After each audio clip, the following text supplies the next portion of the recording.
Share ko lang guys, ito yung bagong update dito sa Filmora 14. Dito sa templates niya, yung photo wall. Okay, so umpisa na natin. So una guys, mag-add muna tayo ng text or yung titles. Meron ako dito na download. Ito yon, yung daily vlog. Ngayon dito guys, pwede natin tong i-edit. Okay, for example, ito yung pangalan ko. Lalagay ko dito. So type lang natin ito, Will Reyes. So, yan yung pangalan ko sa vlog. And then dito, punta tayo sa stock media. Mag-add tayo dito ng yung background sa titles natin. Ito yung fireworks. Ito yun guys. So lagay lang natin siya dito sa ilalim. And then, click lang natin yan. Play natin. Okay, ngayon, click natin to yung background.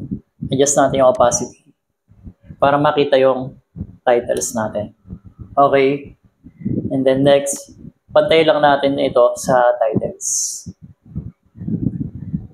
Okay, so next, punta tayo dito sa templates. Ngayon, hanapin natin dito yung photo wall. Ayan.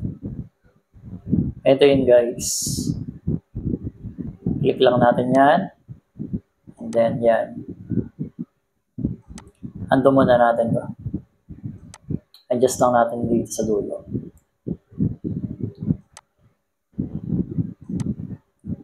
Okay. Ngayon, ito play natin.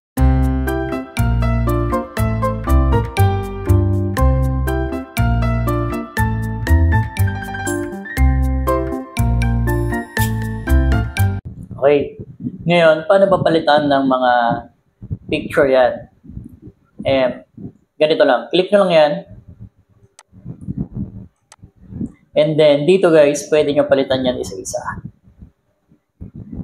Okay? Dito meron ako dito guys, mga picture. So, nakaselect all siya.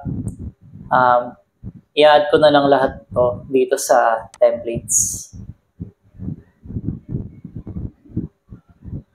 Okay?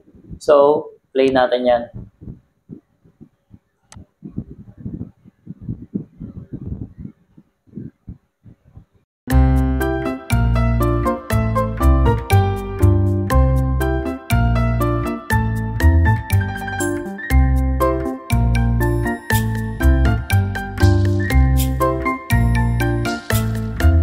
Okay, so ganun lang mag-add ng mga pictures dito sa templates.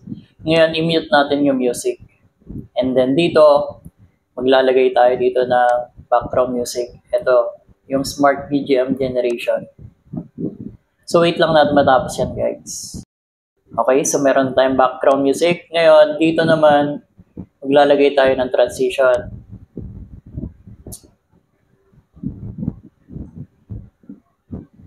Dito guys, maglalagay tayo ng transition.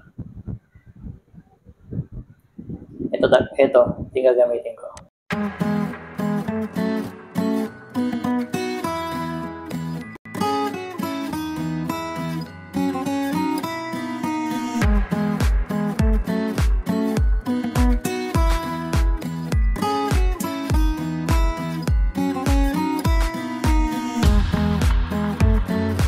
Okay, so ganun lang gamitin yung photo wall template dito sa Filmora 14. Ngayon guys, kung gusto nyo yung software na to, lalagay ko na lang sa description yung link. So yun lang, thanks for watching.